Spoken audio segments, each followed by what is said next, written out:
Floating is a practice, and just like any other practice, for example, riding a bicycle, you get better at it over time, and it changes over time.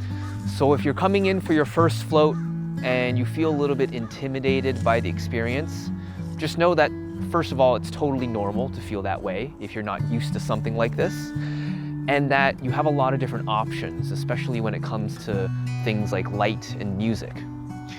So we've had tons of people, for example, leave the light on for their first float. And then in maybe their second float, they can turn it off halfway through.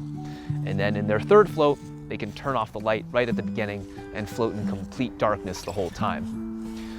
Other people, they might want to plug in their phone and play music or meditation tracks. And maybe they want that going throughout the whole float.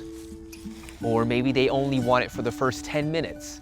You know, there's a lot of different ways you can play around with that experience.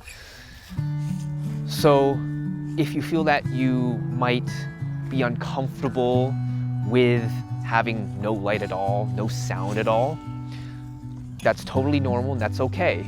We can help you lean into that discomfort in an accessible way, and over time you'll get more and more familiar with being able to go to the full experience of having no light and no sound. So if you're coming in for a float, maybe it's your 10th float, maybe it's your first float, and you didn't know this before, but you can plug in your phone and play whatever music or meditation tracks or podcasts that you would like.